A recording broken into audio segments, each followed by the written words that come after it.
Wabarakatuh. Bismillah walhamdulillah. Summa afdhalus shalah wa azka taslim ala sayyidina Muhammad ibn Abdillah wa ala alihi wa sahbihi wa man ittaba'a hudah wa man tabi'ahum bi ihsanin ila yaumin nahdah. Rabbi shrah li sadri wa yassir li amri wa hlul 'uqdatam min lisani yafqahu qawli, amma ba'du. Terakhir sampai di sampean gak eling aku lali. Pas nih ya. Waman akalal haram mata qalbu wa khaffa dinuhu wa dha'ufa yaqinuh. Ya. Terus ketemu. Bismillahirrahmanirrahim. Man akalal harama mata qalbuhu wa khaffa dinuhu. Waman lan sapa wonge akala kang mangan sapa man al harama ing haram, mata mongko mati qalbuhu apa atine man. Nek gak iso maknani pegon, maknani latene. Wa khofalan enteng remeh dinuhu apa agamane man. Wa dha'ufalan lemah yaqinuhu apa keyakinane man. Wa hajabalan ngaling-ngalingi sapa Allah Gusti Allah dakwatahu ing dongane man. Wa qallat lan sithik ibadatuhu apa ibadahe man. Oke, satu paragraf. Mungkin bagi kalian sebagian belum memulai bekerja. Sebagian sudah kuliah sambil kerja. Dan mungkin bagi yang perempuan pada masanya nanti kalian tidak terikat dengan pekerjaan. Namun hal ini bukan berarti bisa diabaikan begitu saja.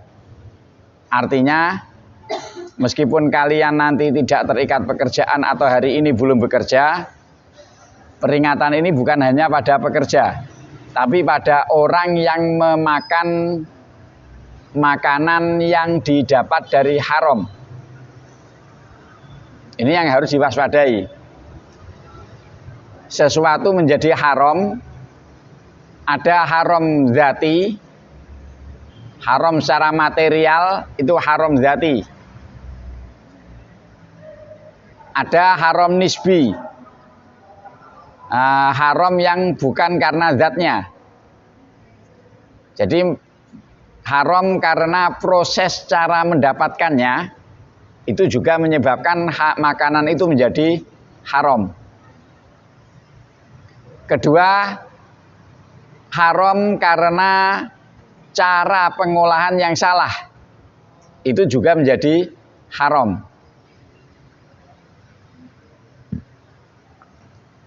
Jadi bisa karena prosesnya, bisa karena caranya. Cara itu antara lain ketika menyembelih salah dalam cara menyembelihnya. Proses itu ketika memasak dicampur sake. Ngerti gak sake? Arak. Arake wong Jepang kuwi sebutane sake. Apa neh?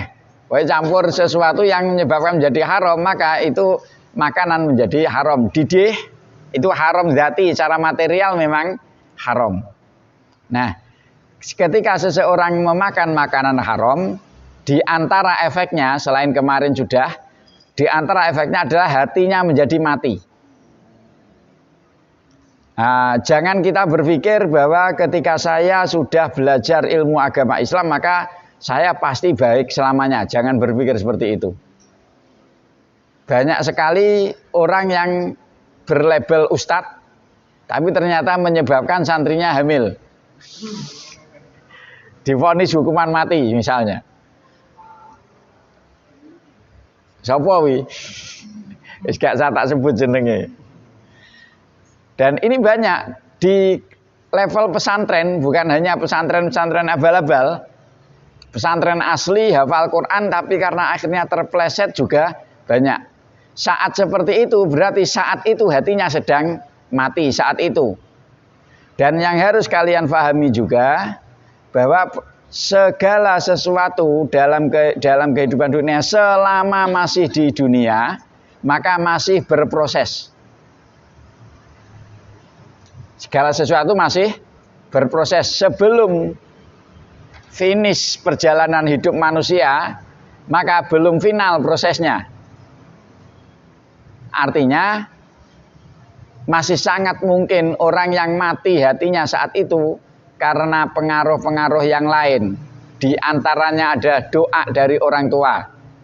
Di antaranya ada doa dari guru-guru. Di antaranya ada takdir Allah yang lain menyebabkan kesadaran hatinya kemudian tumbuh.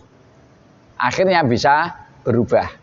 Tapi dalam level tertentu hati manusia bisa mati.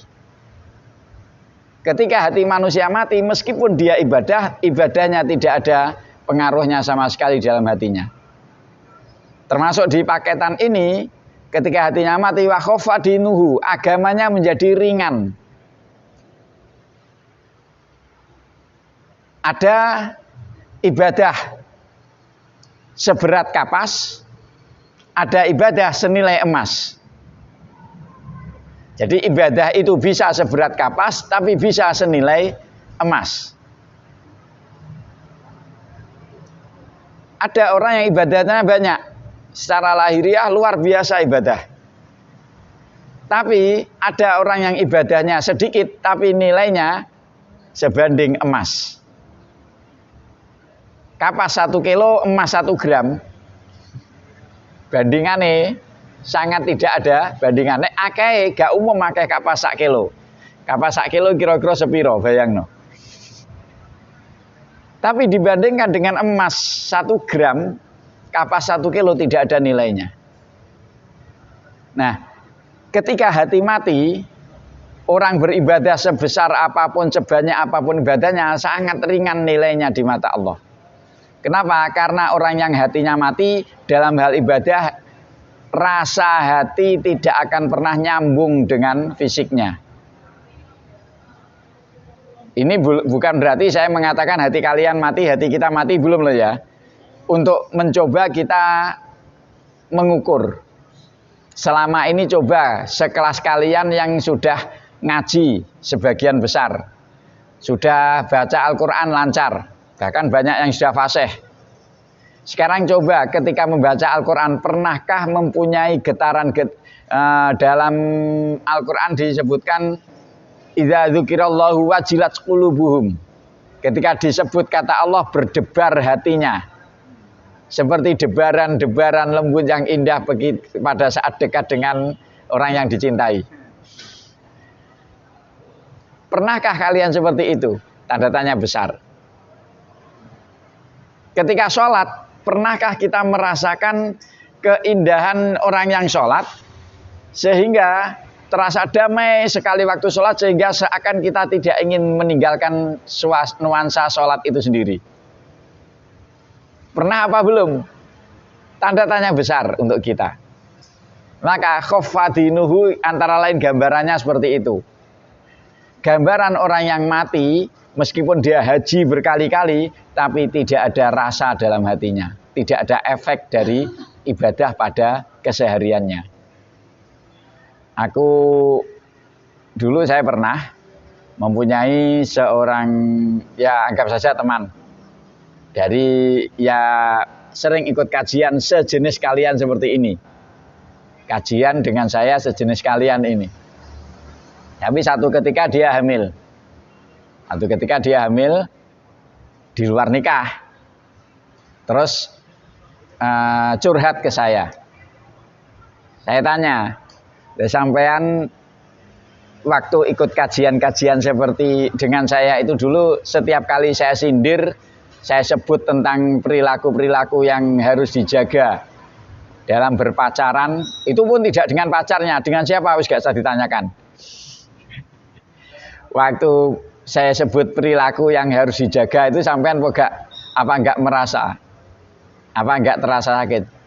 Ya malu sebenarnya. Sebenarnya ya malu, terasa. Tapi ketika pada saat dia tertipu itu, dia seakan-akan hilang kesadarannya. Nah, orang yang sedang pacaran kan seperti itu. Pada saat asik-asiknya, ya wis gak eling, gak iso menahan diri.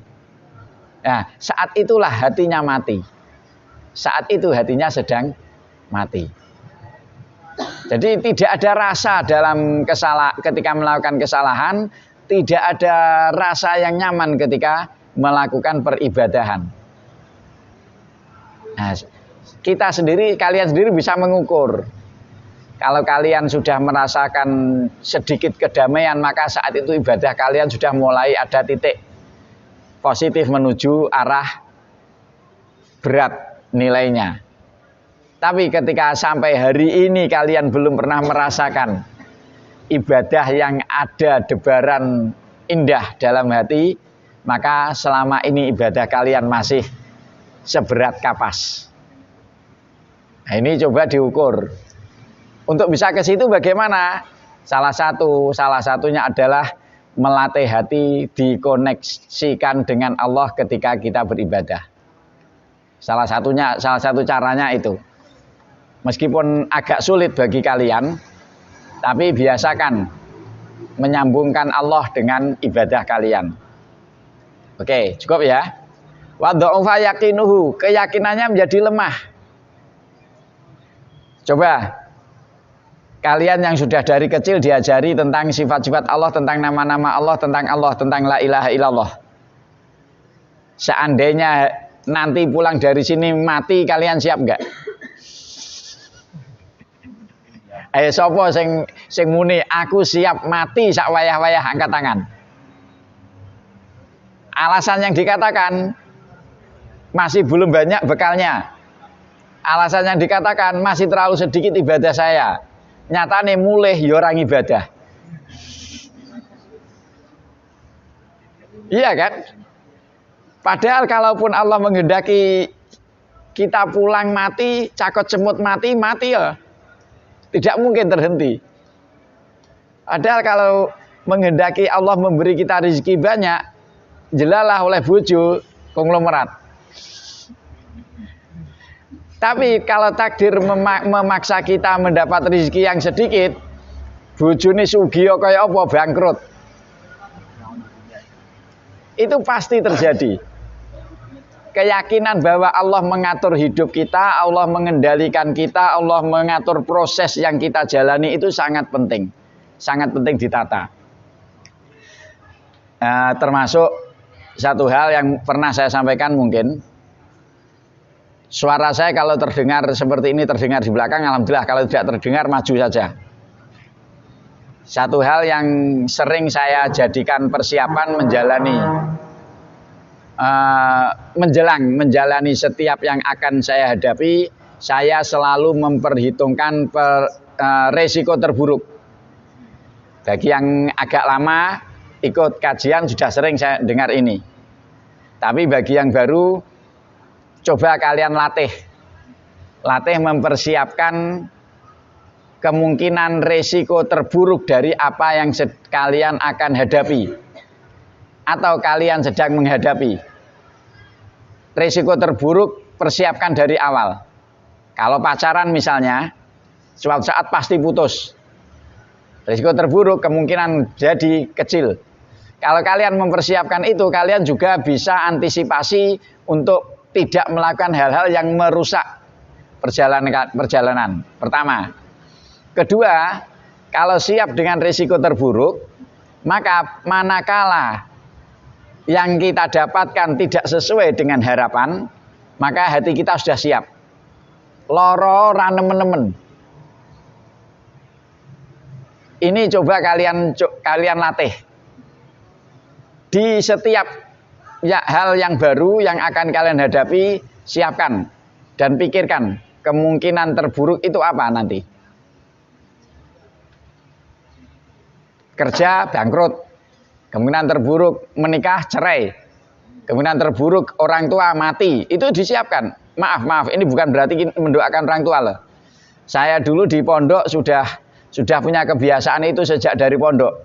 Bahkan sejak SMA saya sudah punya kebiasaan itu, sejak aliyah.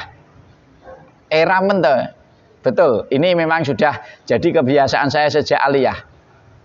Sehingga event apapun yang saya lakukan, kalaupun itu ternyata tidak sesuai harapan, saya meskipun ya sakit kadang, maksudnya sakit di hati, tapi saya sudah siap sepenuhnya. Contoh ketika saya nembak cewek pertama di Aliyah itu, kok sadurunge Aliyah tau nembak coba takokne. Di Aliyah kelas 3 Aliyah saya nembak seorang cewek. Tapi yang saya ungkapkan adalah sak seneng-senengku karo sampean kemungkinan kita jadi kecil. Kemungkinan bisa melangkah ke pernikahan kecil. Jadi terserah sampean, nek siap terus ayo, nek gak sampai di sini aja. Betul itu. Saya waktu Aliyah nembak cewek wis wani ngono kuwi. Caca gak wani nembak ngono kuwi. Jajal. Adegan ini bukan untuk ditiru.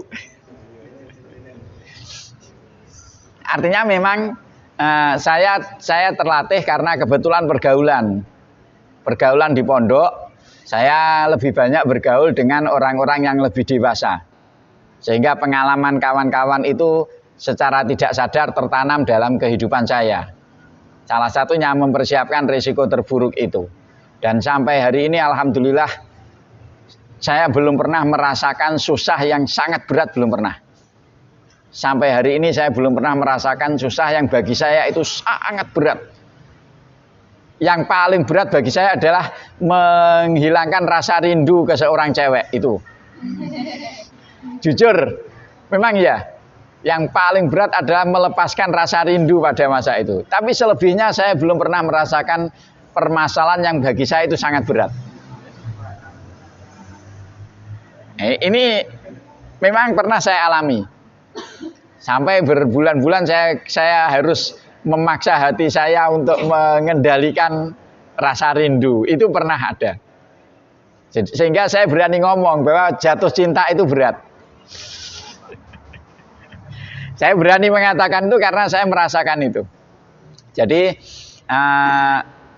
kelemahan keyakinan itu muncul salah satunya karena makanan haram. Kemudian kelemahan keyakinan itu muncul karena hati ini tidak terkoneksikan dengan Allah. Kelemahan keyakinan ini muncul karena terlalu besarnya keinginan, sehingga tidak mengukur pasak daripada tiang. Ini munculnya kelemahan keyakinan. Berikutnya yang membuat kelemahan keyakinan adalah terlalu besarnya harapan dan keyakinan diri. Terlalu besar harapan dan keyakinan diri. Maka saya lebih suka memaknai kita sebagai manusia harus selalu pede. Pede bukan percaya diri, tapi pede penyandaran diri. PD itu bukan percaya diri, tapi penyandaran diri. Sebelum melakukan apapun, sandarkan kepada Allah. Karena saya yakin ada yang mengatur perjalanan ini, pacaran saya ini jadi atau tidak jadi, itu urusan Allah. Maka ketika sewaktu-waktu putus, hati kalian tidak terlalu sakit. Loro ya loro, wajar. Putus dari cinta itu sakit, ya wajar. Tapi tidak begitu memberatkan. Ini contoh terakhir soal resiko terburuk tadi. Sampai saya sering ngomong ke kawan-kawan, seandainya nanti ibu saya mencarikan saya jodoh, mencarikan saya istri, maaf bahasanya kasar, maaf ya, itu bahasa di pondok dulu, senajan picek tak tampani. Itu betul, saya melatih hati saya untuk mempersiapkan diri pilihan ibu. 2 tahun saya melatih hati itu, menjaga hati saya biar saya betul-betul siap pilihan ibu. Itu saya 2 tahun. Tapi saya sering berdoa sambil guyonan dengan kawan-kawan. Keyakinan saya mumpung sik ning pondok biasanya dongane mandi, terus aku guyon, nek trimo anake kiai gak apa-apa lah. Umpama ngomong ayu wis ya ben tak trimo. Senajan tomong apal Quran ora apa-apa. Lah kok jelalah ternyata hari ini istri saya cantik, anak kiai dan hafal Quran. Nah, ini memperkuat keyakinan. Keyakinan kepada Allah, bukan keyakinan kepada diri sendiri. Kita itu tidak mempunyai kekuatan sama sekali. Seberapa kekuatan kita mung goro-goro ngeluh gagal total semua cita-cita. Mung goro-goro mencret batal. Luwih-luwih goro-goro lali. Iso putus cinta goro-goro lali. Bisa putus cinta goro-goro lali. Ya semayan karo pacare lali, terus pacare nesu diputus. Wa hajaballahu da'watah. Kemudian efek dari makanan haram lain adalah doanya terhijab. Doanya dihalangi oleh Allah. Doanya tidak didengarkan oleh Allah. Jangan kita berpikir dalam koridor satu ayat saja. Meskipun itu tidak mutlak salah. Apakah ayat itu menipu? Bukan ayat yang menipu. Tapi hati kita yang tertipu. Ud'auni astajib lakum. Berdoalah kepadaku maka aku akan mengabulkan doamu. Banyak orang menyalahartikan ayat ini setiap doa pasti diijabahi oleh Allah. Iya kan? Di kita ada keyakinan seperti itu. Oke, Allah tidak akan menipu dengan kalimat ud'auni astajib lakum. Tapi Rasulullah masih mengingatkan, di antaranya ini. Makanan haram menyebabkan doa terhijab. Berarti ada doa yang tidak dinaikkan, dibatasi oleh Allah, dihijab oleh Allah. Bukti lain, ada kalimat Rasulullah yang merupakan doa, inni a'udzubika min du'ain la yusma. Aku minta perlindungan kepadamu dari doa yang tidak didengarkan. Logikanya didengarkan saja tidak, apalagi dikabulkan. Dan ulama-ulama menjelaskan makanan haram itu termasuk yang menyebabkan termasuk syarat doa adalah makanan yang halal. Maka artinya ada doa yang tidak diijabahi oleh Allah. Dari sini. Kalaupun terpaksa kita memahami bahwa setiap doa diijabahi, oke. Hanya saja kita masih tertipu bahwa cara Allah mengijabahi, mengabulkan doa tidak mesti selamanya sama dengan harapan kita. Ini yang membuat kita tertipu. Kadang doa kita dikabulkan dalam bentuk diberi kesehatan, senajan melarat. Kadang doa kita karena berdoa wis tenanan pengen rabi karo Mas Paijo. Wis nek ndonga tenanan, jelalah Paijo dirabi karo Painah. Akhirnya kalian ngaplo. Bagaimana? Apa itu tidak diijabahi? Iya diijabahi. Ternyata diberi suami Mas Ahmad yang lebih ganteng, lebih kaya dari Paijo. Ini bentuk ijabah doa sing tenanan. Faham maksud saya? Kadang cara Allah mengijabahi doa itu tidak sesuai dengan harapan kita. Bukan hanya kadang, sering. Di antara pengabulan doa itu antara lain dikabulkan, diberikan kepada anak cucunya. Antara lain dipalingkan dari mara bahaya, dari celaka. Antara lain diberikan sesuai dengan keinginan kita. Itu di antara bentuk pengabulan doa. Antara lain diberikan dalam bentuk kesehatan. Dan yang paling tinggi pengabulan doa adalah diberikan ketika di akhirat nanti. Wis ning donya panggih ndonga ngantek elek ngantek duwe ora dikabulne karo Gusti Allah. Tapi diberikan di akhirat. Dan ini yang paling istimewa. Jadi jangan berpikir wong mandi dongane berarti wong wi hebat dekat dengan Allah, belum tentu. Belum tentu. Karena banyak orang kafir doanya mandi. Di antara balasan Allah kepada orang kafir yang berbuat baik, keinginan diberikan di dunia ini dalam bentuk rahmat Allah yang diberikan di dunia, itu salah satu bentuk Allah memberi balasan yang baik kepada orang kafir yang perilakunya baik. Jadi kita orangnya api, dibalas urepe jadi ayem, penak dan lain-lain. Maka doa yang terhijab gara-gara makanan haram. Terakhir, qollat ibadatuhu, ibadahnya menjadi sedikit. Ini yang paling banyak. Ini yang paling banyak efek dosa, efek makanan haram. Orang melakukan ibadah itu berat. Pernah saya disambati seorang cewek lagi, pokoknya cewek tok. Ojo terok-terok, bablas sama nek terok-terok. Tapi sampai hari ini cewek tersebut belum pernah tahu saya. Dulu saya di Facebook, nama saya Kang Dul. Dia kenal saya lewat Facebook. Dia curhat lewat Facebook. Nah, aduh baterai saya lemah. Tulung. Saya mancap nih. Nah, bukan Facebook waktu itu. Aplikasi namanya Mik33, Mik33. Aplikasi chatting.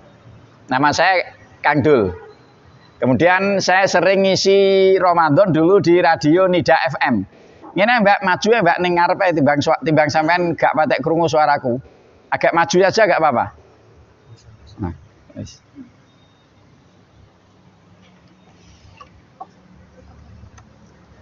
Saya di radio disebut Gus Wahab, di aplikasi disebut Kang Dul. Nah, dia curhat karena tahunya dari temannya diberi nomor itu konsultasi lewat chatting. Tahunya Kang Dul dan tahu sisi lain sering mendengarkan kajiannya Gus Wahab. Sampai hari ini dia anak itu belum tahu Gus Wahab itu mana, Kang Dul itu seperti apa belum tahu. Padahal wongnya siji, tahunya dia 2 orang. Sempat tanya, kalau ngundang Gus Wahab itu enak enggak? Kenal Gus Wahab di radio ini, kenal ya. Ya, dia cerita dulu pernah mondok di salah satu pondok di Nganjuk, nggak saya sebutkan. Ketika di pondok dia masih sering sholat tahajud, sering sholat duha, sering baca Quran. Tapi setelah di rumah, padahal guru TPQ, kenapa hari ini saya jadi sangat berat dan sangat sulit sholat malam, sangat sulit baca Al-Quran. Terus saya tanya, sampean duwe dosa apa? Jajal, sampean ranking saiki kesalahannya sampean opo wae. Enggak banyak, itu biasa saja. Hanya sering marah dengan orang tua karena orang tua cukup keras sehingga dia sedikit ada jarak dengan orang tua. Selain itu cari saja. Akhirnya dia ngaku. Dia ngaku punya tunangan. Sudah punya calon tapi calonnya kerja ya agak jauh tempatnya. Gara-gara diberi ruang oleh orang tuanya, gara-gara diberi ruang setiap kali calonnya itu datang ke rumah, orang tuanya nyingkrih, gak diawasi. Awalnya biasa, lama-lama hubungannya agak nyerempet terlarang. Sampai maaf keduanya sampai level ke sudah telanjang bulat, hanya tidak melakukan zina, tidak sampai ke zina. Nah, saya punya keyakinan tadi, doa dari gurunya mungkin, sehingga bisa terjaga. Ini luar biasa. Sudah dalam kondisi seperti itu tidak zina, ini luar biasa untuk ukuran anak muda. Tapi apapun yang terjadi, dia sering melakukan itu sampai ke sedikit berlebihan. Kemudian setelah lama tidak dekat dengan pacarnya, dia melakukan sendiri swalayan, onani atau masturbasi. Nah, ini terjadi dan itu berulang-ulang sehingga menyebabkan dia menjadi berat menjalankan ibadah. Dan ini banyak contoh saya mengalami orang yang melakukan dosa, dia menjadi berat melakukan ibadah meskipun dulunya menjadi ahli ibadah. Artinya dosa itu menyebabkan hati ini tertutup sehingga semangat untuk ibadah ini menjadi lemah. Dan saya sangat percaya ini. Maka makanan haram menjadikan ibadah itu menjadi sedikit. Paham ya ini? Yes. Ya Aliyu, Ali, idza ghadiba nalikane duka, nalikane nesu. sapa Allah Gusti Allah ala ahadin ing atase wong suwiji, razaqahu mongko paring rizki sapa Allah ing ahad, malan ing bondo haraman kang haram. Ini harus diwaspadai. Semoga kalian ingat kajian hari ini ketika nanti bekerja. Ketika seseorang ternyata mendapat cara rizki yang didapatkannya itu dari haram, berarti saat itu Allah sedang marah dengan dia. Atau sesuai dengan teks hadis ini, ketika Allah sudah marah kepada seorang hamba, maka Allah akan memberinya rizki yang haram. Artinya, itu cara Allah. Jangan dibayangkan dengan cara kita. Allah itu caranya tidak bisa ditebak oleh akal manusia. Kelihatannya banyak orang berpikir ketika rezekinya lancar, banyak, meskipun dari haram, orang lain memandang itu pekerjaannya barokah. Kan seperti itu orang sekarang. Barokahnya diukur dengan materi, maka keliru besar. Di sini ada kalimat ketika Allah marah kepada seorang hamba, maka Allah akan memberinya rizki harta yang haram. Artinya kalau kalian hidup di lingkup orang yang rezekinya haram, maka harus teliti di mana ketika ternyata takdir Allah menempatkan kalian dalam posisi orang yang dapat rizki yang haram, maka saat itu berarti Allah sedang marah. Ini waspada. Jadi bahaya kalau kita sudah dalam titik ini. Ini sederhana ya, tidak begitu berat keterangannya meskipun konsekuensinya berat.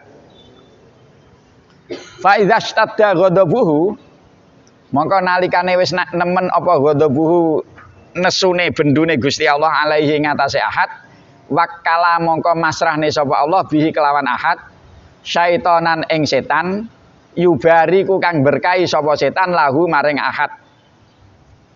Ketika kemarahan Allah semakin kuat, maka Allah mewakilkan jin, menyerahkan setan, yang dengan setan dan jin itu Allah memberi dia rizki yang lebih banyak lagi.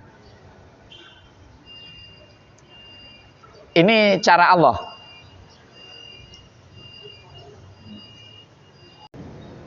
Al-Fatihah.